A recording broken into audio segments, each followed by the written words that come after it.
إن الحمد لله نحمده ونستعينه ونستغفره ونعوذ بالله من شرور أنفسنا ومن سيئات أعمالنا من يهده الله فلا مضل له ومن يضلل فلا هادي له وأشهد أن لا إله إلا الله وحده لا شريك له وأشهد أن محمدا عبده ورسوله أما بعد فإن خير الحديث كتاب الله وخير الهدي هدي محمد صلى الله عليه وسلم وشر الأمور محدثاتها وكل محدثة بدعة وكل بدعة ضلالة وكل ضلالة في النار رب اشرح لي صدري ويسر لي أمري واحلل عقدة من لساني يفقهوا قولي رب أعوذ بك من همزات الشياطين وأعوذ بك رب أن يحضرون أعوذ بالله السميع العليم من الشيطان الرجيم اليوم أكملت لكم دينكم وأتممت عليكم نعمتي ورضيت لكم الإسلام دينا. انتہائی مبارک اور مقدس ایام گزر رہے ہیں اور آج 8 ذوالحج ہے جسے یوم ترویہ کہا جاتا ہے. آج دنیا بھر کے حجاج باہر سے آئے ہوں یا سعودی عرب سے ہوں، آج وہ سارے کے سارے مینا میں اکٹھے ہو جائیں گے. دنیا کا ایک عظیم اجتماع جس کی مثال پوری دنیا میں کوئی دوسرا اجتماع نہیں ہے. لاکھوں ملینز لوگ کل یوم عرفہ میدان عرفات میں ہوں گے، اور کل کا دن اللہ رب العزت نے اس دن کو بڑی ایک خاص فضیلت سے نواز رکھا ہے. جمعۃ المبارک کے بارے میں بھی حدیث موجود ہے، خیر یوم طلعت علیہ الشمس یوم الجمعہ. وہ دن جن پر کہ سورج طلوع ہوتا ہے ان میں سے بہترین دن جمعہ کا دن ہے جو کہ آج ہے. اور دوسری حدیث میں جن پر سورج طلوع ہوتا ہے ان میں سے بہترین دن یوم عرفہ کا ہے. یوم عرفہ کا دن بہترین کیوں نہ ہوتا؟ اس دن حجاج کرام میدان عرفات میں ہیں اور اللہ رب العزت لَيَدْنُو مِنْهُمْ، اللہ رب العزت ان بندوں کے قریب ہو جاتا ہے. اللہ اپنے عرش پر مستوی ہے، اس میں تو کسی کو شک نہیں. کچھ لوگوں کو ہے، پتہ نہیں ان کی عقل کب ٹھکانے آئے گی، جو کہتے ہیں کہ یہاں بھی اللہ وہاں بھی اللہ، تجھ میں اللہ مجھ میں اللہ. لا حول ولا قوت الا باللہ. اللہ رب العزت نے خود اپنی کتاب مقدس میں فرمایا کہ اللہ رب العزت نے زمین و آسمان کو بنایا، ثم استوى علی العرش، پھر اللہ عرش پر مستوی ہو گیا. ہم یہ تو نہیں کہتے کہ اللہ نعوذ باللہ کوئی عرش کا پابند ہے کہ وہ کہیں ادھر ادھر نہیں جا سکتا. اللہ رب العزت کا نزول ماہ شعبان میں، اللہ رب العزت کا نزول یوم عرفہ میں. اللہ رب العزت جب چاہے جیسے چاہے نزول فرمائے، جو کہ اس کی اپنی جلالت کے لائق ہے. ہم کہیں کہ جب اللہ رب العزت آسمان دنیا پر آتا ہے تو عرش پہ نہیں ہوتا، کیا ایسا کہنا صحیح ہوگا؟ اللہ رب العزت کی جلالت کو جو لائق ہے وہ ہمارے وہم و گمان میں بھی نہیں آ سکتا. وہ پوری کائنات کا احاطہ کیا ہوئے ہے. وسع کرسیہ السماوات والارض، اس کی کرسی نے زمین و آسمان کا احاطہ کیا ہوا ہے، اور اس کی نگاہوں سے، اس کی نظر سے دنیا کی باریک سے باریک چیز چاہے اندھیرے میں ہو چاہے روشنی میں ہو، اس سے کوئی چیز پوشیدہ نہیں ہے۔ اور تو اور ہمارے دلوں کے اندر کیا ہے، ہم نے اپنے سینوں میں کیا چھپا رکھا ہے، اللہ رب العزت تو اسے بھی جانتا ہے۔ یعلم ما فی الصدور، اس کے علم کا اگر کوئی کہے کہ وہ ہر جگہ موجود ہے، علم کے ساتھ اللہ رب العزت نبی اکرم صلی اللہ علیہ وسلم کے ارشاد کے مطابق لَيَدْنُ مِنْهُمْ اپنے بندوں کے قریب ہو جاتا ہے اور فرشتوں کے سامنے فخر کرتا ہے۔ بندوں کے قریب ہو جاتا ہے۔ کون سے بندے؟ اللہ ہمارے بھی قریب ہے، لیکن خاص طور پر میدان عرفات والے بندے۔ یباہی بہم الملائکہ، فرشتوں کے سامنے اللہ ان پر فخر کرتا ہے اور ان کے یہاں آنے کے، ان کے وہاں پہنچنے کے مقام کی، عظمت کی، اسے شرف بخشنے کے لیے کہتا ہے ما ارادہ ہؤلاء، اے فرشتوں مجھے بتاؤ کہ یہ کیا لینے آئے ہیں۔ کیا اللہ تعالیٰ جانتا نہیں کہ وہ کیا لینے گئے ہیں؟ اللہ رب العزت جانتا ہے، لیکن وہ کبھی کبھی بندوں کو عزت بخشنے کے لیے اس قسم کے سوال کرتا ہے، جیسا کہ پانچوں نمازوں میں سے عصر اور فجر کے بارے میں یہ حدیث ہے یا نہیں؟ عصر اور فجر میں وہ فرشتے جو پہلے یہاں تھے، ان کی ڈیوٹی چینج ہوتی ہے اور دوسرے آ جاتے ہیں۔ عصر میں ڈیوٹی بدلتی ہے، فجر میں ڈیوٹی بدلتی ہے۔ اللہ رب العزت فرشتوں سے پوچھتے ہیں کہ میرا بندہ کیا کر رہا تھا؟ سوال ہے، اور وہ جانتا ہے کہ میرا بندہ کیا کر رہا ہے، لیکن فرشتوں سے پوچھتا ہے۔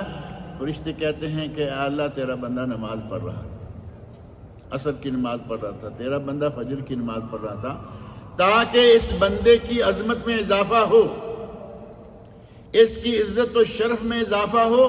اللہ رب العزت اس لیے سوال کرتے ہیں۔ میدان عرفات کے لوگوں کے بارے میں اللہ کہتا ہے ما ارادہ ہؤلاء جاؤنی شعثا غبرا، یہ لوگ پراگندہ حال اور غبار آلود ہو کر میرے پاس آئے ہیں، بتاؤ یہ کیا چاہتے ہیں؟ اور دوسری حدیث میں یہ بات موجود ہے، اللہ رب العزت فرماتے ہیں اشہدکم انی قد غفرت لہم، اے فرشتوں میں تمہیں گواہ بنا کے کہتا ہوں کہ میں نے آج ان سب کو بخش دیا۔ جتنے لوگ میدان عرفات میں خلوص دل، خلوص نیت اور مال حلال کے ساتھ حج کرنے گئے، ساری عمر جیبیں کاٹتا رہے، ساری عمر سود کا پیسہ اکٹھا کرتا رہے، ساری عمر رشوت لے لے کے مال جمع کرے، اور وہ کہے کہ میں حج کرنے جا رہا ہوں، میدان عرفات میں دعائیں مانگے۔ نبی اکرم صلی اللہ علیہ وسلم نے بڑی مشہور حدیث ہے فرمایا، اللہ نے مومنوں کو وہی حکم دیا ہے جو کہ اپنے رسولوں کو دیا، ان اللہ طیب ولا یقبل الا طیبا، اللہ پاکیزہ ہے اور پاکیزہ کے سوا وہ کچھ بھی قبول نہیں کرتا۔ وَآمَرَ الْمُؤْمِنِينَ بِمَا أَمَرَ بِهِ الْمُرْسَلِينَ، مومنوں کو اس نے وہی حکم دیا ہے جو کہ مرسلین کو، رسولوں اور نبیوں کو دیا۔ یا ایھا الرسل کلوا من الطیبات واعملوا صالحا، اے رسولو طیبات اور پاکیزہ کھاؤ اور عمل صالح سر انجام دو۔ یا ایھا الذین آمنوا کلوا من طیبات ما رزقناکم، اے ایمان والو ہم نے تمہیں جو طیبات پاکیزہ روزی عطا کی ہے اس میں سے کھاؤ۔ ولا تتبعوا خطوات الشیطان، اور شیطان کے پیچھے مت لگو۔ نبیوں کو پاکیزہ کھانے کا حکم دیا، مومنوں کو پاکیزہ کھانے کا حکم دیا، اور پھر آپ نے ایک آدمی کا ذکر کیا، ثم ذکر الرجل، پھر آپ نے ایک آدمی کا ذکر کیا اور فرمایا اس کی حالت کیا ہے، یمد یدیہ الی السماء وہ آسمان کی طرف اپنے ہاتھ اٹھاتا ہے اور کہتا ہے یا رب یا رب یا رب، اے میرے اللہ مجھے بخش دے، اے اللہ مجھے فلاں چیز دے دے، اے اللہ مجھے فلاں سے بچا لے۔ وَمَطْعَمُهُ حرام، کھانا حرام سے، مشرب حرام، پینا حرام سے، ملبس حرام، اس کا کپڑا حرام سے، وَغُذِّيَ بِالْحَرام، اور اس کی تو ساری اشیاء استعمال اور غذا ہی حرام سے۔ فَأَنَّا يُسْتَجَابُ لِذَلِكَ، اس کی اللہ تعالیٰ کیسے قبول کرے گا؟ لیکن جو لوگ مال حلال سے اور اللہ کی رضا کے لیے حج کرنے گئے ہیں، اللہ اپنے فرشتوں کو گواہ کر کے کہتا ہے انی قد غفرت لہم، میں نے ان سب کو آج معاف کر دیا۔ حاجی کو یا حجاج کو اللہ نے معاف کر دیا، زندگی بھر کے گناہ ختم کر دیے۔ من حج فلم یرفث ولم یفسق، نبی اکرم صلی اللہ علیہ وسلم کا ارشاد بخاری مسلم، جس نے حج کیا اور اس نے حج کے دوران کسی قسم کی فوش حرکت، فوش گوئی نہیں کی اور نہ ہی کسی گناہ کا ارتکاب کیا، رجع من ذنوبہ کیوم ولدتہ امہ، وہ گناہوں سے یوں پاک ہو کے لوٹا جیسے کہ آج اس کی ماں نے اسے جنم دیا۔ یہ تو ہو گئے حاجی جو کہ میدان حج میں، میدان عرفات میں موجود ہیں۔ اللہ رب العزت نے ہمیں بھی محروم نہیں رکھا۔ وہ لوگ جو حجاج کے اپنے گھروں میں باقی ہیں، عموماً گھروں میں سے ایک آدمی حج پر گیا، کہیں اچھی صورتحال معیشت اچھی ہے تو دونوں میاں بیوی چلے گئے، پیچھے بیٹے ہیں، بیٹیاں ہیں، کسی کے ماں باپ ہیں، کسی کے بھائی بہنیں ہیں۔ اللہ رب العزت نے جہاں حاجیوں کو نوازا وہاں ان کے گھر والوں کو بھی محروم نہیں رکھا، بلکہ فرمایا صوم یوم عرفہ احتسب علی اللہ ان یکفر السنتین، مجھے اللہ سے امید ہے کہ جو یوم عرفہ کا روزہ رکھ لے گا اللہ اس کے 2 سالوں کے گناہ معاف کر دے گا۔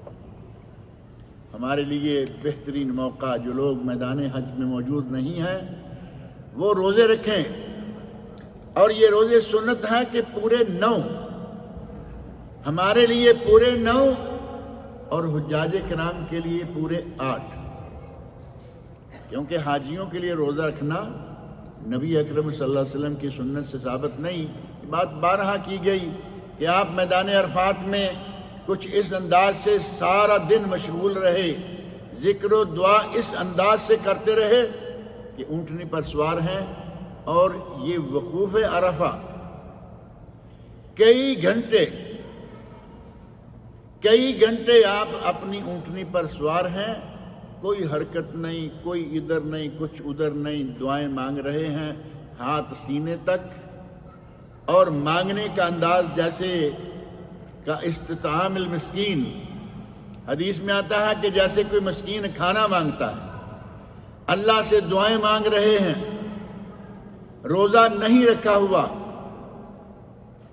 اور ہمیں تقوی کا زور چڑھتا ہے، ہم میدان عرفات میں بھی جا کے روزہ رکھ لیتے ہیں۔ نبی اکرم صلی اللہ علیہ وسلم نے ساری عمر میں کبھی تہجد نہیں چھوڑی سوائے کسی عذر کے، بیماری کی وجہ سے، اور مزدلفہ میں آپ نے تہجد نہیں پڑھی، ہمارے لوگ وہاں تہجد پڑھتے نظر آتے ہیں۔ جہاں نبی صلی اللہ علیہ وسلم نے کچھ کیا وہاں ہماری مرضی۔ منا میں ساری نمازیں نبی صلی اللہ علیہ وسلم نے قصر پڑھی، ہم اپنے ملک سے لوگوں کو بھیجتے ہوئے اور کچھ اپنے ساتھ بھیج دیتے ہیں اپنے کاروانوں کے، جاؤ کہیں ایسا نہ ہو کہ یہ سنت کے مطابق قصر نمازیں پڑھ لیں، ان کو پوری نمازیں پڑھانا ہے۔ نبی اکرم صلی اللہ علیہ وسلم نے حج کیا، یہاں کوئی سفر کا معاملہ نہیں ہے، یہ مناسک حج کا حصہ ہے کہ منا میں قصر، نمازیں بر وقت، عرفات میں قصر اور جمع دونوں ظہر کے وقت، اور مزدلفہ میں مغرب اور عشاء دونوں عشاء کے وقت جمع اور قصر۔ لیکن ہمیں وہ گوارا نہیں، کیونکہ وہ سنت رسول ہے، ہم تو پڑھیں گے اپنی مرضی سے۔ کچھ عرصہ پہلے بنگلور سے یا پتہ نہیں میسور سے کوئی کاپی آئی تھی، اس میں لکھا ہوا تھا حج کے 5 دن، حج کے 5 دن لکھ کر مفتی صاحب نے لوگوں کو پوری نمازیں پڑھوائیں۔ یہ اور تو اور منا کی نمازیں تو مان لیا کچھ زیادہ ہوتی ہیں، یہ عرفات میں بھی پوری نمازیں، اور جمع بھی نہیں، ظہر کے وقت ظہر اور عصر کے وقت عصر۔ مفتیان کرام بڑے بڑے کارنامے سر انجام دیتے ہیں۔ سپیشل پرچہ، پتہ نہیں 16 یا 20 صفحے کا پرچہ تھا، وہ پمفلٹ، حج کے 5 دن، حج کے 5 دنوں میں کیا کرنا ہے، حجاج کرام کو صراط مستقیم سے بھٹکا کر اپنی مرضی کی نمازیں پڑھائیں، اپنی مرضی کے کام کروائیں۔ اور کچھ دوسرے حجاج ہیں، بنگلور انڈیا میں ہے اور لاہور پاکستان میں ہے، وہاں سے فیصل آباد سے اور کئی ایک جگہوں سے آنے والے حجاج کو، کراچی سے آنے والے حجاج کو یہ تاکید کی جاتی ہے کہ تم نے حرم کے امام کے پیچھے باجماعت نماز نہیں پڑھنی۔ اب بتائیے کہ جب جماعت کھڑی ہوگی یہ حرم میں کہاں ہوں گے؟ ہمارے ایک مولانا ہیں، اللہ رب العزت ان کی حفاظت فرمائے، وہ کہتے ہیں کہ جس وقت حرم کا امام جماعت کرا رہا ہوتا ہے، اہل توحید اس کے پیچھے نماز پڑھ رہے ہوتے ہیں، اور جو اس کے پیچھے نماز نہیں پڑھتے وہ اس وقت ابو جہل کے گھر میں ہوتے ہیں۔ اب ابو جہل کا گھر معلوم ہے نا کہاں ہے؟ جہاں حمام اور لیٹرینز بنائی گئی ہیں وہ ابو جہل کا گھر۔ اس وقت یہ چھپتے پھرتے ہیں لیٹرینوں میں، باتھ روم چلے گئے ادھر ادھر، ٹائم تاکہ جماعت کا وقت نکل جائے اور ہمیں کوئی وہاں کھڑے بیٹھے نہ دیکھے۔ کیا کیا سکھلا کے لوگوں کو بھیجا جا رہا ہے۔ اللہ تعالیٰ ان مفتیوں کو ہدایت عطا فرمائے۔ ایک عظیم دن جو کہ کل ہے، یوم عرفہ، نبی اکرم صلی اللہ علیہ وسلم فرماتے ہیں کہ اللہ پورے سال میں اتنے بندوں کو جہنم کی آگ سے آزاد نہیں کرتا جتنے اس ایک دن میں آزاد کرتا ہے، اور ان میں ہم بھی ہو سکتے ہیں یا نہیں؟ لیکن اس کے لیے کرنا کیا ہوگا؟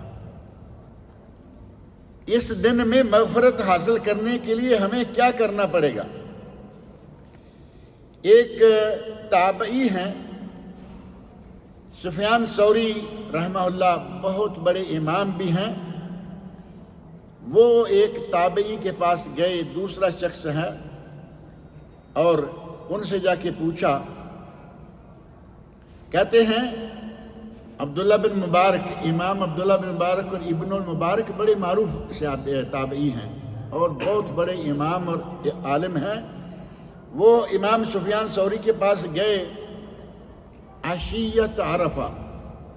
عشیت عرفہ کیا وقت ہے؟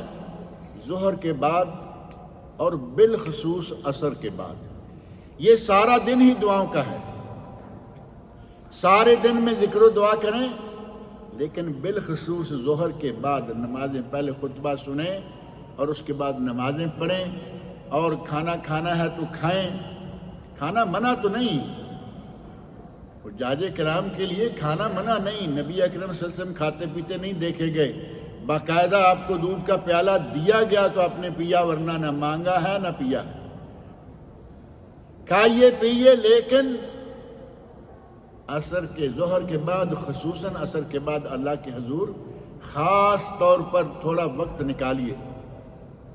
حضرت عبداللہ بن مبارک رحمۃ اللہ علیہ کے پاس امام سفیان ثوری، عبداللہ بن مبارک سفیان ثوری رحمہ اللہ کے پاس گئے اور کہتے ہیں ان کو دیکھا کس حال میں کہ وہ گھٹنوں کے بل، ایک تو آدمی کھڑا ہے نا اور ایک ہے آدمی بیٹھا ہوا، نارمل نہیں، گھٹنوں کے بل وہ بیٹھے ہوئے ہیں، اپنے گھٹنے اور پاؤں زمین پر ہیں اور خود جیسے آدمی سیدھا ہوتا ہے اس انداز سے، انتہائی عاجزی اور انکساری کے انداز سے بیٹھے ہوئے ہیں۔ وَعَيْنَاهُ تَذْرِفَانِ، ان کی آنکھوں سے آنسو بہہ رہے ہیں۔ فَالْتَفَتَ إِلَيَّ، میں جب پاس جا کے پہنچا، بیٹھا، تو ظاہر ہے کہ دیکھا کہ کوئی آدمی میرے پاس آ کے بیٹھا ہے، کوئی بات ہوگی، تو کہتے ہیں کہ انہوں نے میری طرف توجہ کی تو میں نے پوچھا، میں نے کہا من اسوأ هذا الجمع حالا، اے عبداللہ بن مبارک، آج یہ اتنا بڑا اجتماع جو حج کا ہے، ان میں سے برے ترین حال والا آدمی کون ہے؟ یعنی بدترین حال والا آدمی اس میدان میں کون ہے؟ تو انہوں نے فرمایا الذی یظن ان اللہ لا یغفر لہ، جو آدمی آج یہاں پہنچ کر بھی یہ گمان کرے کہ اللہ اسے نہیں بخشے گا، اس سے بدترین شخص کوئی بھی نہیں۔ یہ وہ دن ہے جس میں اللہ رب العزت اپنے بندوں کو سال بھر سے بھی زیادہ آزاد کرتا ہے، لہٰذا پورے دن میں کوشش کریں کہ آپ مسلسل اللہ کے ذکر میں رہیں۔ ان 10 دنوں کا جو معروف ذکر ہے، حدیث میں آیا ہے، وہ ہے تکبیر اور تحمید، الحمدللہ، اللہ اکبر، لا الہ الا اللہ، یہ 3 کلمے خاص طور پر نبی صلی اللہ علیہ وسلم نے سکھلائے۔ اور اگر کوئی پوری تکبیر جو ہے اللہ اکبر لا الہ الا اللہ اللہ اکبر وللہ الحمد، آگے نا تینوں چیزیں اس میں۔ علامہ ابن باز رحمۃ اللہ کہتے ہیں کہ جیسے ہی آپ ذوالحج کا چاند دیکھیں یہ تکبیریں شروع کر دیں، اور کوئی پابندی نہیں کہ تکبیر مقید اور تکبیر مطلق، کہ ہر وقت جب چاہیں تکبیر کہیں یا صرف نمازوں کے بعد مقید، کوئی پابندی نہیں، جب چاہیں آپ تکبیر کہنا شروع کر دیں۔ ان دنوں میں یہ خاص عمل ہے، اللہ کی راہ میں خرچ کریں، امر بالمعروف نہی عن المنکر، صلہ رحمی، جو کچھ آپ کر سکتے ہیں۔ اب تو دن بھی بہت تھوڑے رہ گئے، آج کا دن ہے، کل کا دن ہے اور پرسوں کا، عشرہ اولیٰ مکمل ہو گیا، ایام تشریق بھی ذکر کے دن ہیں۔ ایام تشریق ایام اکل و شرب و ذکر اللہ، نبی اکرم صلی اللہ علیہ وسلم فرماتے ہیں کہ ایام تشریق کھانے کے، پینے کے اور اللہ کا ذکر کرنے کے دن ہیں۔ اور ایک حدیث میں آپ ارشاد فرماتے ہیں ایام تشریق ایام اکل و ذبح و ایام اکل و شرب و ذکر اللہ و ذبح، ایام تشریق جو 11، 12 اور 13 3 دن ہیں، یہ اللہ کا ذکر کرنے کے، کھانے پینے کے اور قربانی کرنے کے دن۔ تو قربانی کتنے دن ہو گئی؟ گنتی صحیح کر لیں اپنی، پہلے 10 سے لے کے 13 تک ہے، یہ 3، 10 اور 3 13، 3، کیا خیال ہے؟ یہ گنتی ہماری ہے، لیکن نبی اکرم صلی اللہ علیہ وسلم نے 4 دن فرمایا کہ یوم نحر، ایام تشریق، اور خاص ایام تشریق کے بارے میں فرمایا کہ یہ کھانے پینے اور ذبح کرنے کے دن۔ اب ایام تشریق کھانے پینے ذبح کے دن ہو گئے تو یوم نحر تو بالاولیٰ، کسی کو بھی اختلاف نہیں ہے کہ یوم نحر قربانی کا دن ہے۔ کچھ لوگوں نے، دنیا میں ہر طرح کے لوگ موجود ہیں، کچھ لوگوں نے کہا کہ صرف یوم نحر قربانی کا دن، انہوں نے باقی 3 دنوں کا انکار کر دیا۔ کچھ کہتے ہیں کہ 3 دن ہیں، انہوں نے چلو ایام تشریق میں سے بھی 2 لے لیے، جبکہ ایام تشریق تینوں قربانی کے دن ہیں۔ اللہ تعالیٰ توفیق دے تو پہلے دن کریں، افضل بہتر پہلا دن۔ اگر کسی سے کسی وجہ سے پہلا دن نہ دی جا سکے، دوسرا دن، پھر تیسرا دن، پھر چوتھا دن، اللہ نے اپنی رحمت کے دروازے کھلے ہوئے ہیں۔ جو پہلے دن نہ دے سکے، دوسرے، تیسرے، چوتھے دن تک بھی اگر کسی کا عذر ختم نہیں ہوتا، اللہ رب العزت نے قربانی کو ہمارے لیے، دیکھیں حضرت ابراہیم علیہ السلام نے قربانی کی، کون سی؟ اپنے بیٹے کی قربانی، چھری لی، تیار ہو گئے، بیٹا تیار ہے، اور اسلما وتلہ للجبین، دونوں مطیع فرما اللہ رب العزت کے، اور بیٹے کو پیشانی کے بل زمین پر لٹا لیا۔ اور چھری چلائی، آپ اندازہ کریں کہ کہاں وہ قربانی اور کہاں ہماری آج کی قربانیاں۔ ہمیں بکرا دینے کا اللہ رب العزت نے ہمیں اتنی اجازت دے دی، نبی اکرم صلی اللہ علیہ وسلم نے فرمایا کہ بکرا کر لو، کیونکہ اسماعیل علیہ السلام کی جگہ بکرا آ گیا تھا۔ وَفَدَيْنَاهُ بِذِبْحٍ عَظِيمٍ، سورۃ الصافات میں اللہ نے فرمایا کہ ہم نے اسماعیل کی جگہ پر اس کے فدیے کے طور پر ایک عظیم ذبیحہ بھیج دیا۔ اور ہمیں عظیم ذبیحہ نبی اکرم صلی اللہ علیہ وسلم کی قربانیوں میں یہ تھا کہ آپ نے جانور کس طرح کا ذبح کیا؟ اقرنین، دو سینگوں والا، دو جانور سینگوں والے، یا فی سواد، اس کا منہ کھانے کا حصہ جو ہے وہ کالے رنگ کا، یمشی فی سواد، چلتا ہے کالے رنگ میں، یعنی اس کے پاؤں جو ہیں وہ بھی گھٹنوں تک یا نیچے تک سیاہ رنگ کے، وَيَبْرُكُ فِي سُوَادٍ، اور وہ بیٹھتا ہے تو کالی جگہ پر، یعنی اس کا نیچے پیٹ کا حصہ بھی کالا، سینگوں والا، عظیمین، وہ دونوں بڑے عظیم قسم کے جانور تھے، سمینین، موٹے تازے فربا تھے، مریل قسم کے، سستے قسم کے نہیں تھے، املحین، دیکھنے میں وہ بڑے پیارے تھے۔ اب آپ اندازہ کریں کہ پاؤں کالے، منہ کا حصہ کالا جانور کا، پیٹ کا حصہ کالا، باقی وہ سفید رنگ کا ہو، چت کبرا، موٹا تازہ ہو، سینگوں والا ہو، کتنا خوبصورت ہوگا۔ اور ایک لفظ حدیث میں ہے موجوعین، وہ دونوں بکرے جو آپ نے ذبح کیے، مینڈے، وہ دونوں کے دونوں خصی تھے۔ ہمارے یہاں پاک و ہند میں یہ بھی ایک مسئلہ چلتا رہتا ہے، جی خصی جانور قربانی نہیں دے سکتے۔ کیوں بھائی؟ اگر جانور کا خصی ہونا عیب ہوتا تو نبی صلی اللہ علیہ وسلم کبھی قربانی نہ کرتے اس کی۔ اور جس جانور کی قربانی نبی صلی اللہ علیہ وسلم نے کی وہ خصی ہے، مولوی صاحب آپ کو کیا تکلیف ہے؟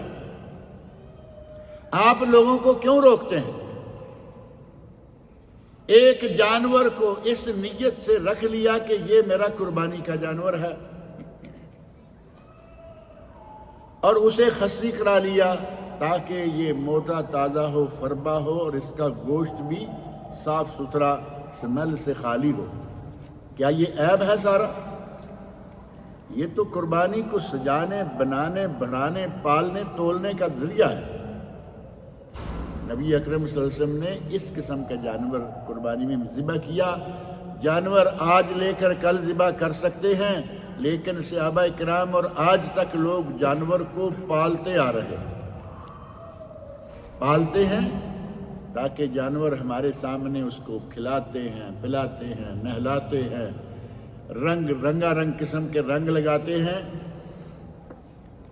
اور کچھ لوگ تو اللہ تعالیٰ ان کو ہدایت دے، پھر حد سے ہی بڑھ جاتے ہیں، جانور کے ویڈیو بنا بنا کے بھیج رہے ہیں، فیس بک میں ویڈیو، یوٹیوب میں، فلاں واٹس ایپ میں، ہمارا قربانی کا جانور۔ جانور کو اندر جگہ بہت ساری موجود ہے، دروازے کے باہر کی سائڈ باندھیں گے تاکہ آتے جاتے دیکھیں کہ حاجی صاحب اس اتنے بڑے جانور کی قربانی کر۔ ان ریاکاری کی کارروائیوں سے بچیں۔ قربانی آپ نے اللہ رب العزت کے لیے ذبح کرنی ہے، لوگوں کے لیے دکھلاوا نہ کریں، ورنہ سب ضائع ہو جائے گا، بلکہ الٹا گناہ ہوگا ریاکاری کا۔ بڑے بڑے عجیب و غریب قسم کی باتیں اور عجیب و غریب قسم کے واقعات آتے ہیں۔ عید کے قریب جا کر قربانی دینے والا کس طرح اپنے جانور کو پال رہا ہے، کیا کر رہا ہے۔ اگر تو آدمی ایک عظیم جانور پال کر، جو نبی صلی اللہ علیہ وسلم نے جانور عظیم دیے، دو عظیم جانور، موٹا تازہ جانور، خوبصورت جانور، ساری صفتیں وہ ہو جو نبی صلی اللہ علیہ وسلم کے جانور میں ہیں، اور وہ اپنے طور پر اپنے گھر میں پال کر بغیر ویڈیو عام کیے اگر وہ جانور ذبح کرے تو یقیناً بہت ہی بڑا اجر و ثواب۔ اور اگر ویڈیو دینا ہے جگہ جگہ لوگوں کو انٹرویو دینے ہیں، کوئی بلا کے دینے ہیں، کوئی آئے کو دینے ہیں، اور یہ ہم کیا کھلاتے ہیں، اس کو سیب کھلایا جاتا ہے، اس کو بادام کھلائے جاتے ہیں، اس کو یہ کیا جاتا ہے۔ اللہ کے نیک بندو، اللہ رب العزت سے اجر لینا ہے، یہ کیا کاروائیاں کر رہے ہیں؟ نبی اکرم صلی اللہ علیہ وسلم کی سنت پوری کرنی ہے۔ ہم نے کوئی رواج، کسی رسم کو ادا نہیں کرنا، یہ سنت ہے۔ نبی اکرم صلی اللہ علیہ وسلم قربانی کیا کرتے تھے، حتیٰ کہ آپ مسافر تھے، سفر میں تھے، پھر بھی آپ نے قربانی کی۔ سفر میں آپ تھے، قربانی کا وقت آ گیا، صحابی کہتے ہیں کہ ہم نے گائے میں 7 اور اونٹ میں 10 آدمی شریک ہو کر قربانیاں کی، اور دوسری حدیث میں ہے گائے میں 7 اونٹ میں 7، ایک جگہ اونٹ میں 10 اور ایک جگہ اونٹ میں 7۔ یہ فرق کیوں ہے؟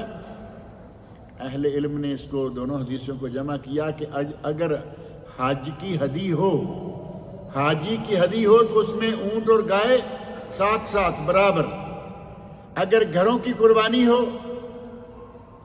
تو پھر اونٹ میں 10 اور گائے میں 7۔ یہ فرق ہے ہدی میں اور اضحیہ میں۔ نبی اکرم صلی اللہ علیہ وسلم نے سفر میں بھی قربانی کی، اور ہمارے بہانے ایک طرف ہمارے یہ بھائی ہیں ماشاءاللہ لاکھوں کا جانور پال کے رکھا ہوا قربانی دینا چاہتے ہیں، اور دوسری طرف کچھ ہماری طرح کے لوگ ہیں، جی ہم مقروض ہیں، ہم پہ تو قربانی بنتی نہیں، پوچھئے قرضہ کیا کیا تھا، کیا قرضہ لیا ہے؟ 5 لاکھ 10 لاکھ قرضہ لیا تھا، ابھی آدھا باقی ہے۔ لیا کیوں تھا؟ ایک پلاٹ خریدا تھا، مکان پہ اوپر والی منزل بنائی تھی، گاڑی لی تھی، یہ قرضے ہیں۔ آپ نے آدھا قرضہ اتار دیا، 2 سال یا 3 سال قرضہ اتارتے گزر گئے، ہر مہینے میں 2 4 5 ہزار، اور آج اگر آپ اس پلاٹ کی قیمت لگائیں تو وہ 2 گنا ہو چکی ہوگی، یا کم از کم یوں کہہ لیں کہ اگر آپ نے وہ 10 لاکھ کا پلاٹ لیا تھا تو آج 12 13 کا تو ضرور ہو چکا ہوگا۔ آپ مقروض کیا ہیں؟ صحابہ کرام رضی اللہ عنہم پاس کچھ بھی نہیں ہوتا تھا، لیکن توقع تھی کہ ہم کر لیں گے، لینا دینا تو ساری عمر چلتا رہتا ہے، اور یہ قربانی تو صرف سال میں 1 مرتبہ آتی ہے۔ قرض لے کر بھی قربانی دے دیتے، اور ہم قرض بنا کر جعلی طور پر اپنے اوپر قرض کا نام لاد کر قربانی سے فرار ہوتے ہیں۔ کیسی مسلمانی ہے؟ اللہ رب العزت نے ہم سے بیٹے کی قربانی نہیں مانگی، بکرے کی قربانی مانگی ہے، اور اس سے بھی فرار۔ اگر اس طرح کا مقروض کہیں تو میرا خیال ہے کہ بڑی بڑی کمپنیوں کے مالک مقروض ہوتے ہیں یا نہیں؟ بڑی بڑی کمپنیاں، بڑے بڑے سٹور ہیں، وہ لاکھوں کروڑوں کے مقروض ہوتے ہیں، لیکن ان کے پاس اربوں کا مال پڑا ہوا ہے، اربوں کے پروجیکٹ چل رہے ہیں۔ اب وہ کہیں کہ یہ ہم اتنے کروڑ کے مقروض ہیں، ہم قربانی کیوں دیں؟ قرضہ اصل میں ہے کیا؟ قرضہ اصل میں یہ ہے کہ آپ مقروض ہیں اور اسے اتارنے کے لیے اس کے اگینسٹ آپ کے پاس کوئی چیز نہیں ہے۔ 1 لاکھ قرضہ ہے، آپ اس کو کیسے اتاریں گے؟ کوئی آپ کے پاس ذریعہ نہیں ہے، یہ ہو گیا مقروض۔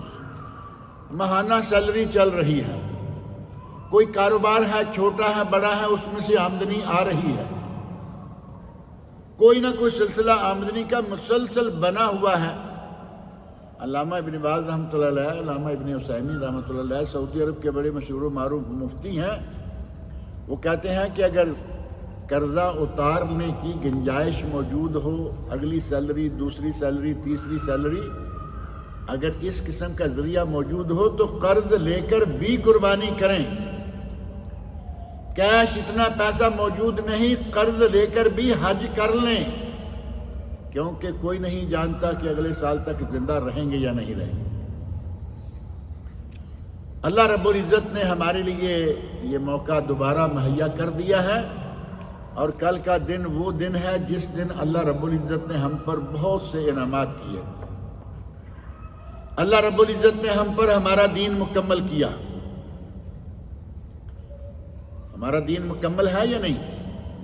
اور کب سے مکمل ہے؟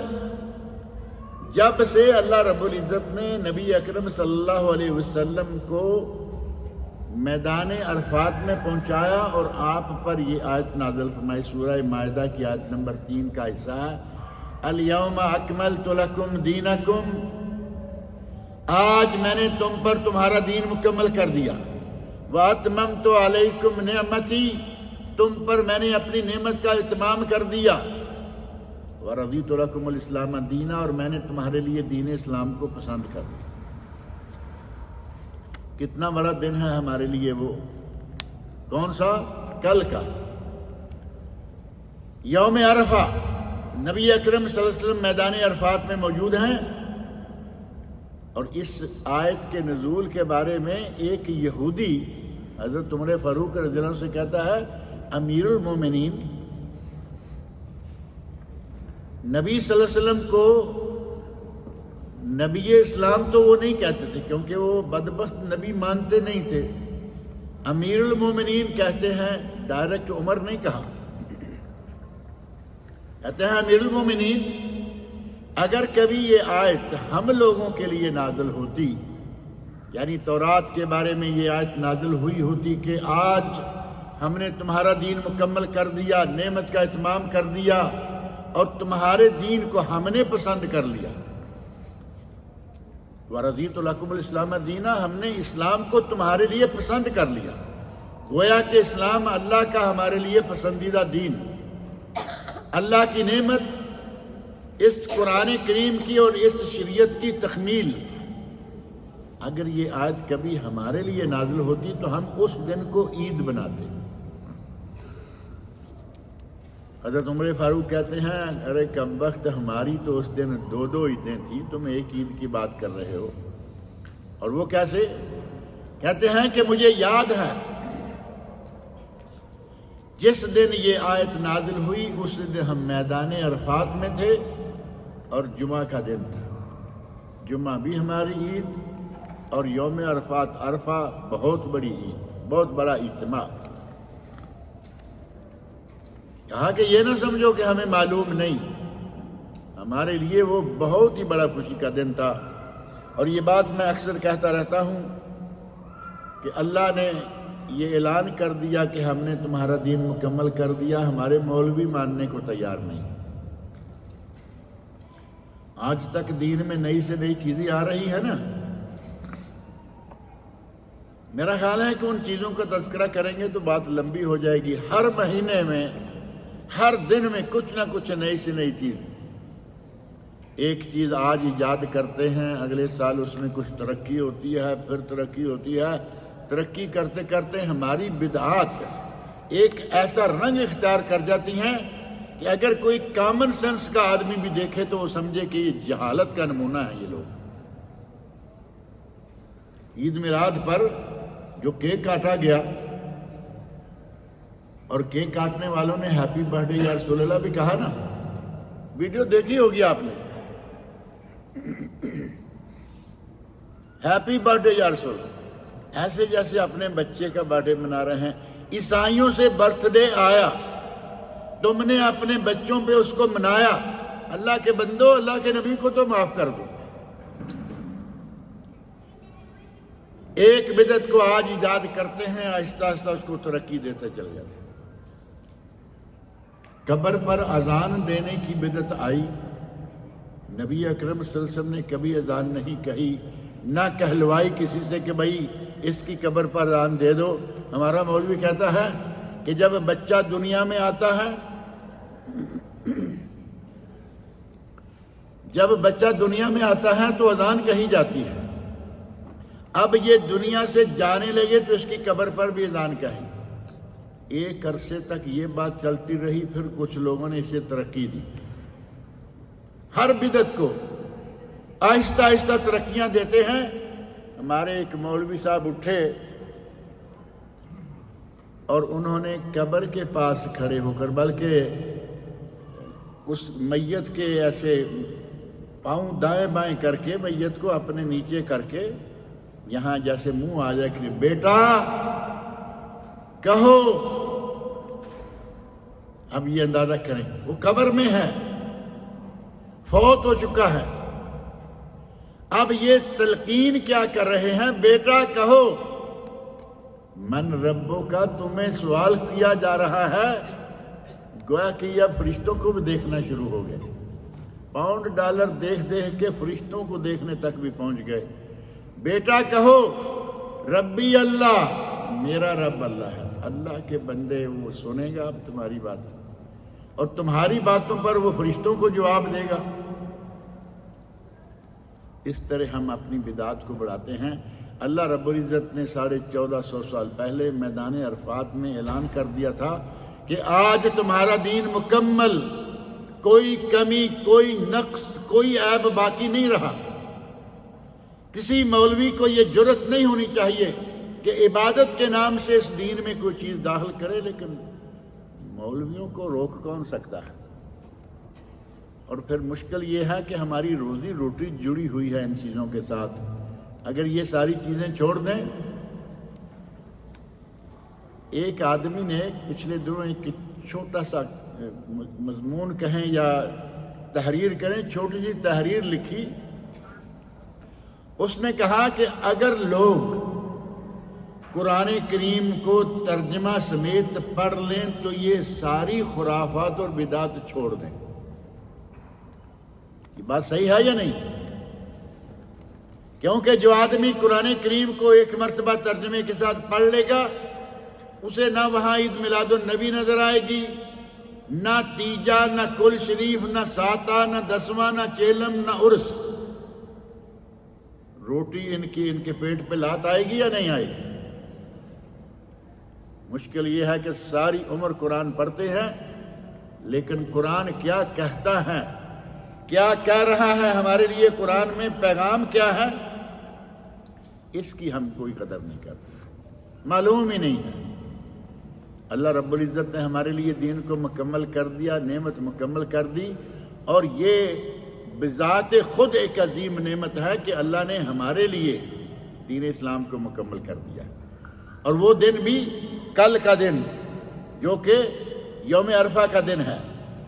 اور یہ عید مسلمانوں کی عید جو آنے والی ہے، اس عید کے بارے میں آپ جانتے ہی ہیں کہ مسلمانوں کی عید عبادت، مسلمانوں کی عید خوشی، یقیناً مسلمانوں کی عید کھانے اور پینے کا دن، بلا شک. کھائیں پئیں، اچھے خوبصورت لباس پہنیں، نہائیں دھوئیں، خوشبوئیں لگائیں، یہ ساری سنتیں. اگر عید الفطر ہو تو کچھ کھا کے عید پڑھنے کے لیے جائیں. عید کے وقت کا تو اعلان آپ نے سنا نا. یہاں عید صبح 5 بجے ہوگی. ہمارے پاکستان انڈیا والا حساب نہیں ہے کہ 2-3 گھنٹے سورج اگے ہو گئے ہیں. عید الاضحیٰ کو تھوڑا قریب کر لیتے ہیں، عید الفطر کو تو کافی دور لے جاتے ہیں. اور پھر عیدگاہ میں بھی انتظار ہے کہ نہیں ابھی وہ چودھری صاحب نہیں آئے، ابھی فلاں حاجی صاحب نہیں پہنچے. حاجی صاحب پہنچیں گے تو نماز شروع ہوگی. یہاں اعلان ہو گیا ہے 5 بجے عید ہوگی، 5 بجے عید ہوگی. اور سورج کب اگتا ہے؟ 4:46 پر، یعنی 4:45 بجے سورج اگتا ہے. صرف 15 منٹ جو صلاۃ الاشراق کا وقت ہے، اسی وقت نماز عید پڑھی جائے گی. نماز عید پڑھنے کے لیے اچھے خوبصورت لباس، نیا ہے یا دھلا ہوا ہے، غسل اور خوشبو لگانا، نبی اکرم صلی اللہ علیہ وسلم کی یہ ساری سنتیں ہیں.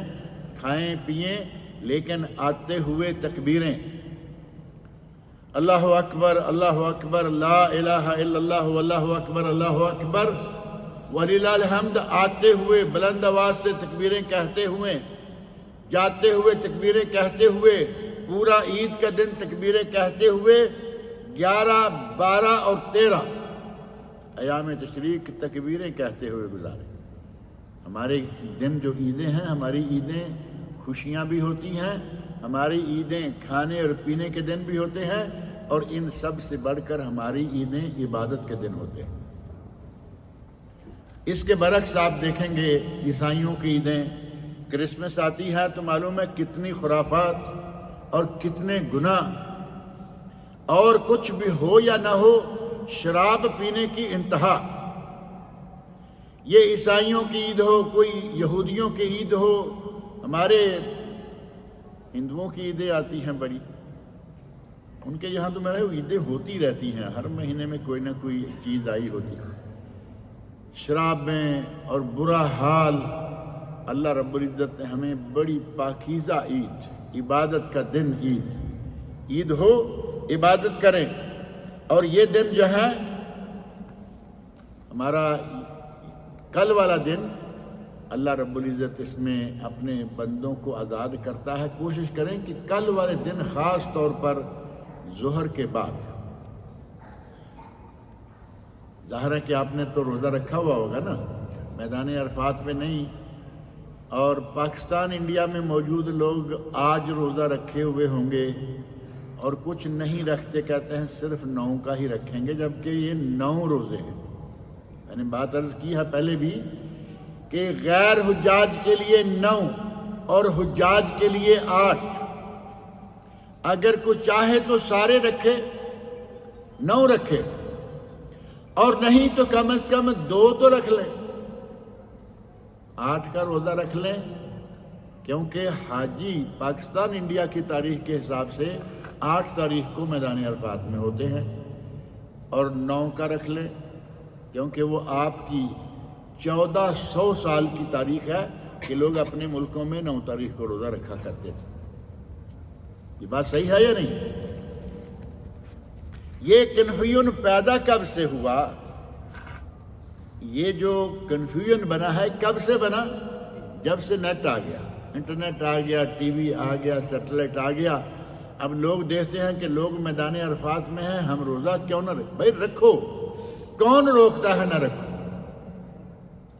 آج بھی رکھو، کل بھی رکھو، اللہ رب العزت آپ کو 1 کی بجائے 2 روزوں کا ثواب دے گا، اور 1 دن کا روزہ جو یوم عرفہ ہے، اس 1 دن کے روزے کا ثواب 2 سالوں کے گناہوں کا کفارہ۔ نہ رکھنے والی کون سی بات ہے؟ لیکن یہ کہ آدمی اڑ جائے، نہیں ہم صرف 8 کا رکھیں گے۔ اب 1 دن روزہ رکھ کے 1 دن چھٹی کر کے پھر عید کریں گے، یہی ہوگا نا؟ 8 کو روزہ رکھا، آپ کے یہاں 9 ہے، وہاں آپ نے روزہ نہیں رکھا، اگلے دن عید کی۔ عید یوم عرفہ کے بعد ہی آتی ہے یا نہیں؟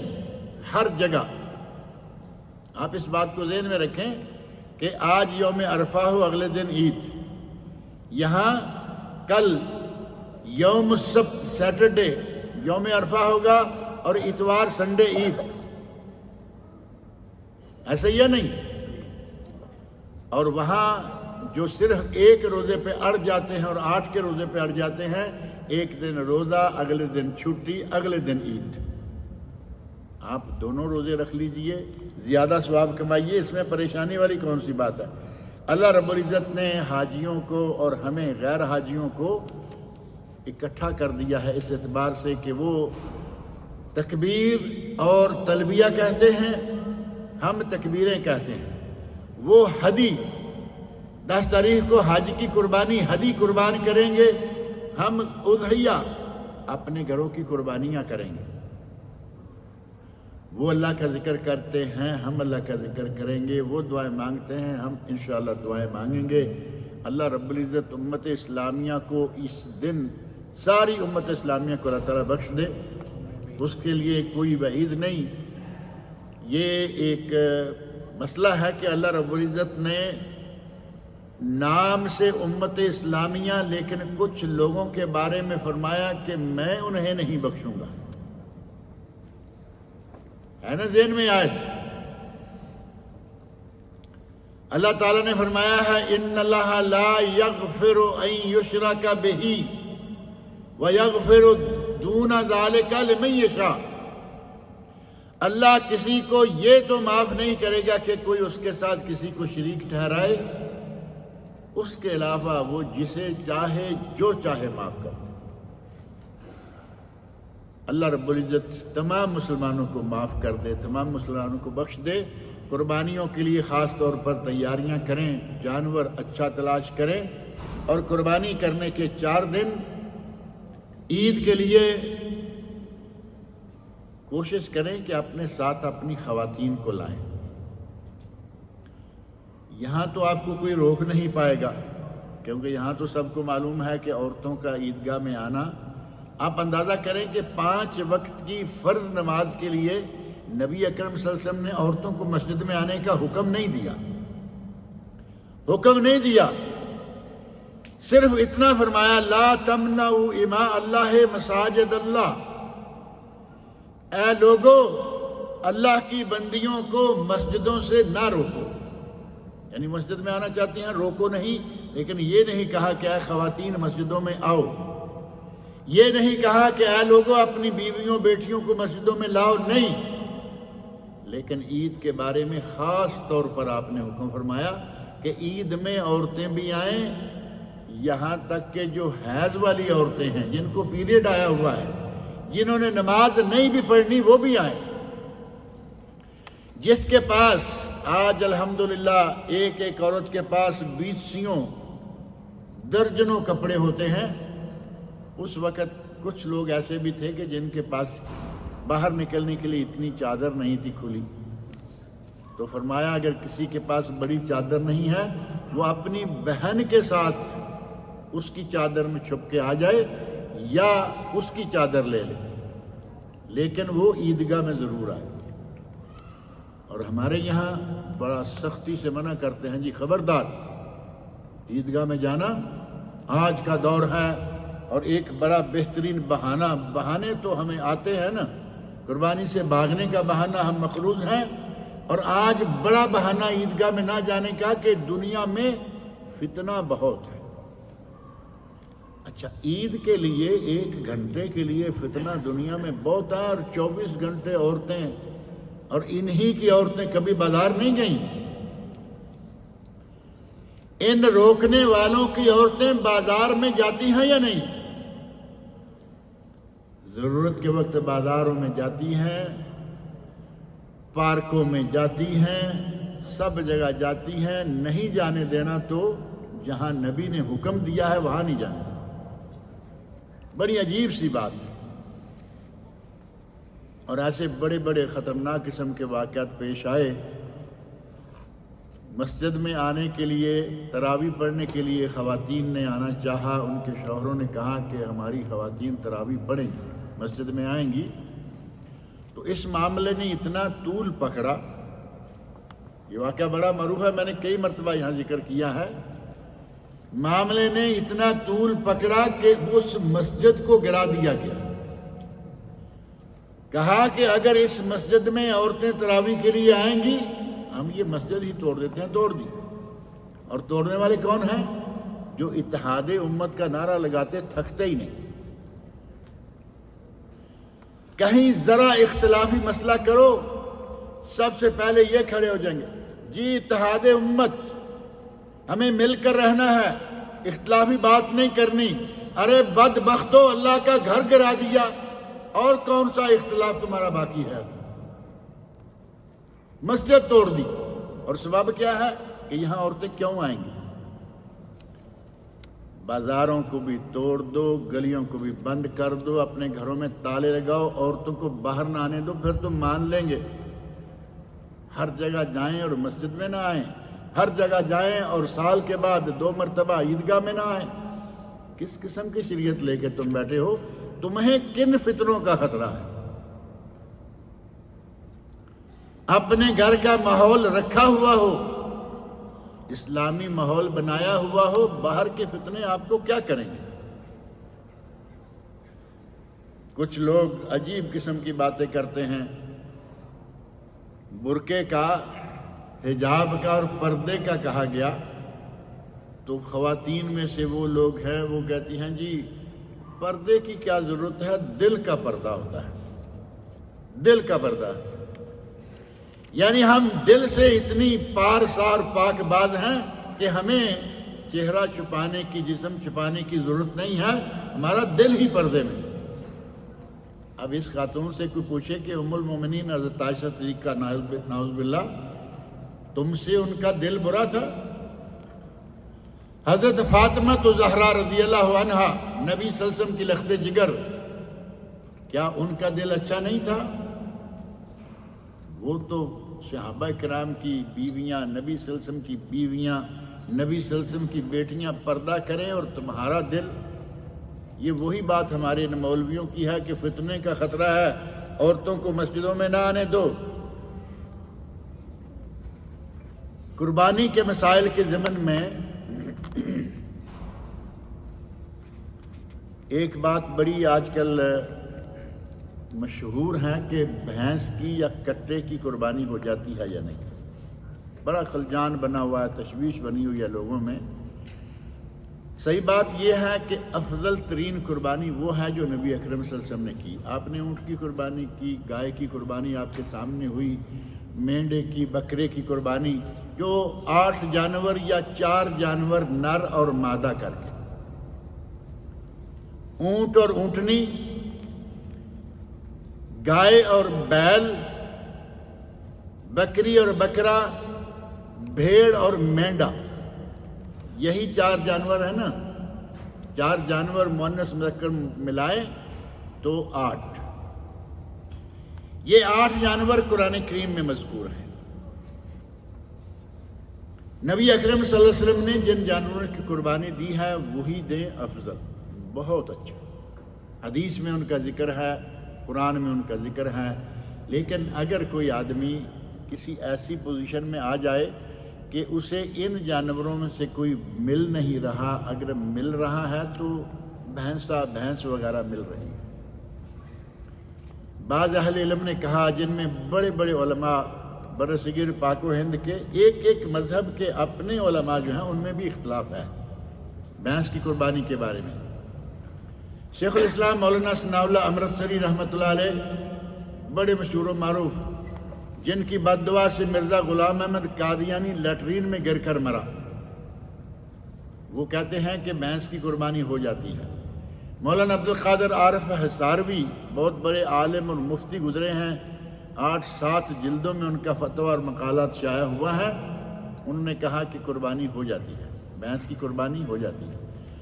اور مولانا حافظ عبداللہ محدث روپڑی رحمۃ اللہ علیہ، بر صغیر کے بہت بڑے عالم گزرے ہیں، وہ کہتے ہیں کہ بہتر یہ ہے کہ احتیاطاً بھینس کی قربانی نہ کی جائے۔ اور مولانا عبید اللہ رحمانی اور مولانا عبدالرحمن مبارک پوری، ان دونوں کے بیانات ملتے ہیں، وہ کہتے ہیں کہ بہتر یہ ہے کہ بھینس کی قربانی نہ کی جائے، لیکن اگر کوئی اپنے مفتیوں، اپنے علماء اور فقہا حضرات کی تحقیق پر مطمئن ہو اور وہ بھینس کی قربانی کر دے تو اسے تان تشین نہ کریں۔ ٹھیک ہے، اس نے کر دی، اب یہ نہیں ہے کہ آپ اس کے پیچھے لگ جائیں اور فتویٰ بازی اور طرح طرح کی اس کو باتیں کریں، نہیں، اس نے کر دی ہے، بات ختم۔ افضل یہ ہے کہ جو طے شدہ جانور ہیں، قرآن میں ایک حدیث میں آتا ہے، اور وہ حدیث ہے الفردوس دیلمی، کتاب کا نام ہے، اس میں وہ حدیث ہے، اور اس کی اکثر احادیث ضعیف ہے۔ حدیثیں جمع کر دی، جیسے کئی اور کتابیں ہیں جن میں اول پھول باتیں، قصے، کہانیوں کا مجموعہ، ایسے اس حدیث کی کتاب ہے، لیکن اکثر حدیثیں ضعیف جمع کر دیں۔ اور جس حصہ میں یہ بھینس کے بارے میں، اس میں ہے کہ بھینس میں بھی 7 حصے، اور ظاہر ہے کہ گائے کے برابر ہے تو 7 حصے ہوں گے۔ اس حدیث کا جہاں ذکر ہے وہ اس کتاب کا حصہ ملا بھی نہیں۔ الفردوس دیلمی اور ان کے بیٹے دیلمی کے بیٹے نے مسند الفردوس سند بھی لگا دی، لیکن اس کا وہ حصہ دستیاب نہیں ہو سکا، اور جس حصے کو پرنٹ کیا گیا ہے، شائع کیا گیا، اس میں یہ قربانی کا باب نہیں ہے۔ لہذا افضل بہتر یہ ہے کہ بھینس کو ذبح نہ کریں، لیکن اگر کوئی کرتا ہے، اور خاص طور پر میں نے اپنے بعض آن لائن پروگراموں میں بھی بات کہی ہے کہ اگر ہندوستان کا ماحول ہے، ہندوستان کا وہ علاقہ ہے جہاں ہندوؤں کا زور ہے اور وہ مسلمانوں کے لیے دہشت گردی، مار پیٹ، قتل و غارت کرتے ہیں، اور بھینس کے ذبح کرنے کا وہاں کسی کو موقع ہے تو وہ کر لے۔ گائے کو وہ ماں کہتے ہیں، گو ماتا۔ اب گو ماتا کے بارے میں رات میں پروگرام میں بات کر رہا تھا کہ ماں بازار میں گھسیٹ کے آدمی لے جا رہا ہے، چلتی نہیں، ڈنڈے بھی مار رہا ہے، لیے جا رہا ہے، ماں کو ڈنڈے ونڈے مار کے گھسیٹ کے لے جا رہا ہے، ماں ہے، کوئی بات نہیں۔ پھر بازار میں یا مارکیٹ میں ماں بکنے آ گئی، بولی لگ رہی ہے، ایک سے بڑھ کر ایک قیمت لگ رہی ہے، ماں بک رہی ہے، کوئی بات نہیں۔ کسان نے ماں کے کندھے پہ ہل ہوتی ہے نا، جو کھیتی باڑی کرنے کے لیے کام، ہل میں جویا ہوا ہے اور کھیتی باڑی کر رہا ہے، ماں ہے، کوئی بات نہیں۔ جیسے مسلمان نے ان کی ماں خریدی اور قربانی یا ذبح کرنا چاہا تو ماں، کس قسم کا پیمانہ ہے ان لوگوں کا۔ اب اگر فتنہ و فساد کا خطرہ ہو، قتل و غارت کا خطرہ ہو، ہم نے گائے کو ذبح کیا یہاں تو یہ لڑائی شروع کر دیں گے۔ اگر ایسے میں کوئی بحث کر لیتا ہے تو جن لوگوں کے نزدیک بحث جائز ہے، انشاءاللہ تعالی ان کو اس خطرے سے بچنے کے لیے بھینس کی قربانی دینے میں کوئی حرج نہیں ہے۔ اسی طرح ایک مسئلہ ہے کہ فوت شدگان کی طرف سے قربانی۔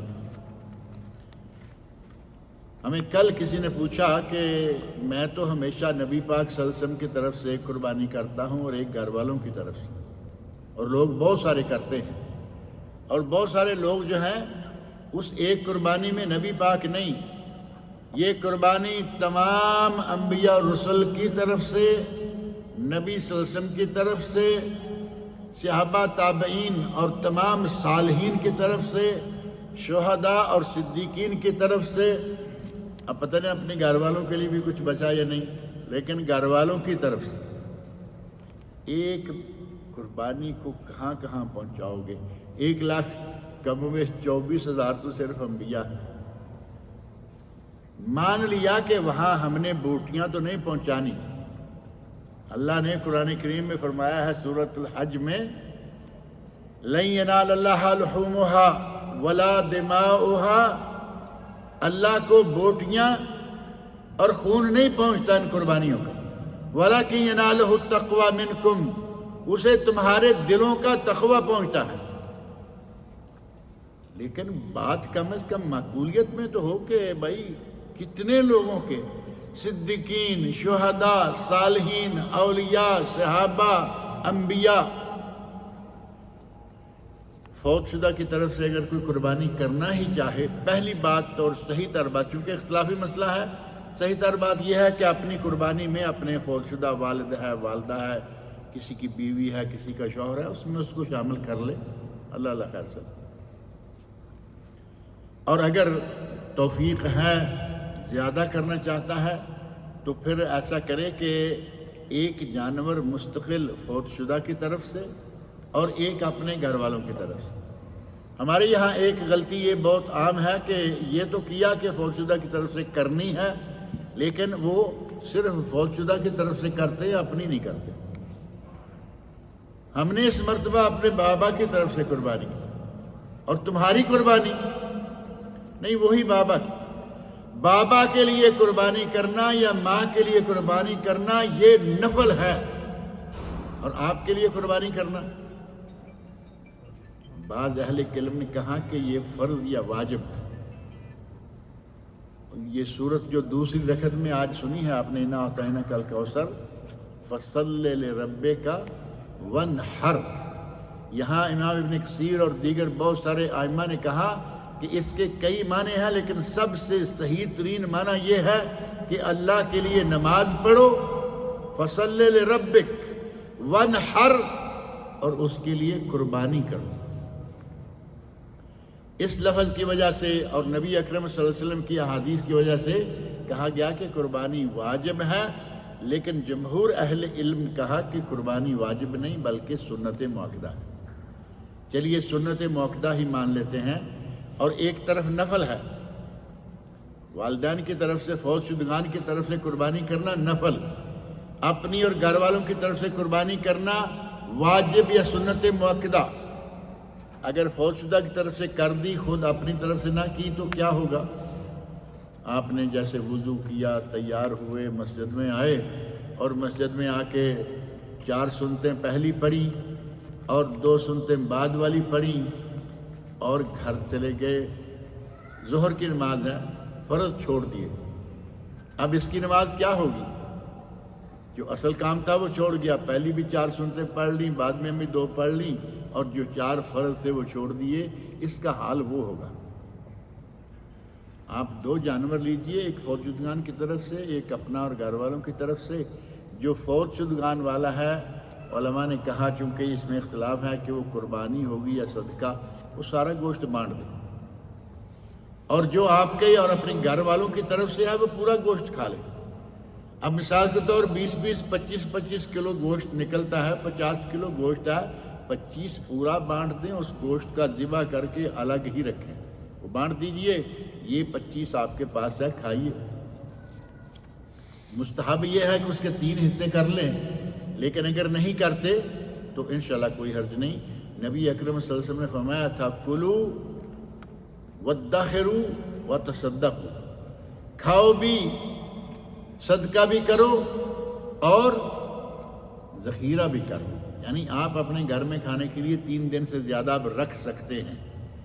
اور وَأَطْعِمُ الْقَانِعَ وَالْمُعْتَرَ، کلو پہلے فرمایا کہ تم کھاؤ، وَأَطْعِمُ الْقَانِعَ وَالْمُعْتَرَ، اور جو قناعت کر کے گھر میں بیٹھا ہوا ہے لیکن اس نے قربانی نہیں کی، اس کے گھر میں پہنچا کے آؤ، رواداری میں اور سفید پوشی میں وہ آپ کے دروازے پہ نہیں آئے گا، آپ اس کے گھر پہنچاؤ۔ والمعتر، جو سوالی بن کے آ گیا ہے اس کو بھی دے دو، اور اگر آپ کے پڑوس میں کوئی کافر ہے، غیر مسلم ہے، اس لفظ کی روح سے جو قرآن کریم میں ہے والمعتر، اگر کوئی پڑوسی غیر مسلم ہے، اس کا بچہ آ گیا، اس کو بھی دے دو، قربانی کا گوشت غیر مسلم کو بھی دیا جا سکتا ہے۔ بھینس کا مسئلہ، فوت شدہ کی طرف سے قربانی کا مسئلہ، یہ دونوں چیزیں خاص طور پر ان دنوں میں بڑے زور شور سے سامنے آتی ہیں۔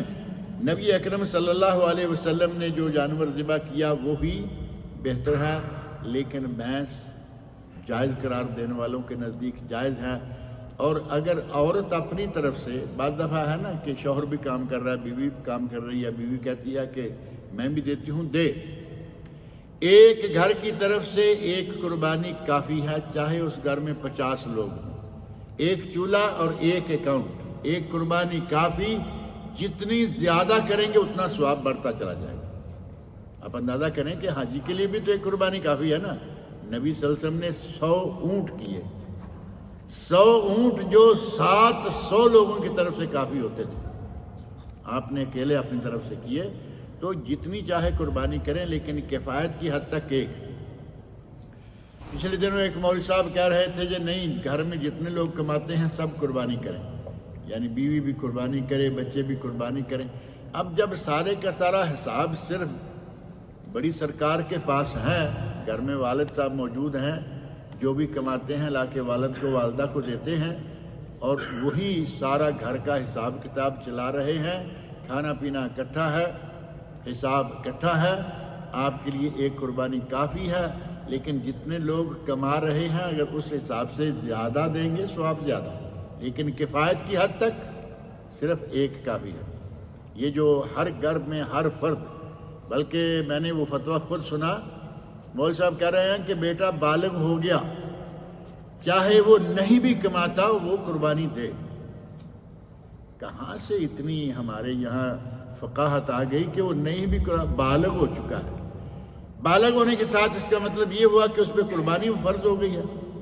قربانی مانتے بھی فرض ہیں اور اس کو کرنے کا بھی کیا رکھیں۔ ایک گھر میں ایک قربانی کافی، جتنی زیادہ کریں گے اتنی ہی بہتر۔ اور اگر عورت ارننگ پرسن ہے، کماتی ہے اپنی قربانی، مثال کے طور پر وہ اپنے پیسے سے شوہر کو دیتی ہے کہ ایک تمہارا لے ایک میرا لے، تو عورت کو چاہیے کہ اپنی قربانی اپنے ہاتھ سے ذبح کرے۔ ہمارے یہاں پاک و ہند میں بڑا مشہور ہے، کہتے ہیں عورت کی اذان مکروہ، عورت کا یہ مکروہ، عورت کا وہ مکروہ، عورت کا ذبیحہ مکروہ، عورت کا ذبیحہ مکروہ، جبکہ نبی اکرم صلی اللہ علیہ وسلم کے عہد مبارک میں ایک ریوڑ سے ایک لڑکی ریوڑ بکریاں چرا رہی تھی، بھیڑیا آیا اور اس نے ایک بکری کو چیر پھاڑ دیا، لیکن بکری زندہ تھی، وہ لڑکی پہنچ گئی، اس نے پاس سے کوئی پتھر، تیز دھار پتھر دیکھا، اس کے ساتھ بسم اللہ اللہ اکبر بکری کو ذبح بھی کر دیا۔ اب مسئلہ یہ ہے کہ ایک تو عورت نے ذبح کیا، دوسرا یہ ہے کہ پتھر سے ذبح کیا۔ ہمارے کہتے ہیں جی چھری بھی ہو اور اتنے ہاتھ لمبی ہو، دستہ اتنا لمبا، نہ چھری ہے کچھ، نہ پتھر سے ہی ذبح کر لیا۔ ہمارے یہاں مسائل بڑے عجیب و غریب ہوتے ہیں، تعجب آتا ہے کہ کہاں سے یہ نکالتے ہیں۔ مسواک کے لیے بھی حد رکھی ہوئی ہے کہ اتنی مسواک ہونی چاہیے، اسی طرح چھری کی حد ہے، پتھر کی سل سے اس نے جانور ذبح کر دیا۔ بات نبی اکرم صلی اللہ علیہ وسلم تک پہنچی، فلم یرا بہی باسن، نبی اکرم صلی اللہ علیہ وسلم نے اس میں کوئی مذائقہ نہیں سمجھا، بلکہ ایک روایت میں ہے کہ آپ نے فرمایا اس کا گوشت کھاؤ۔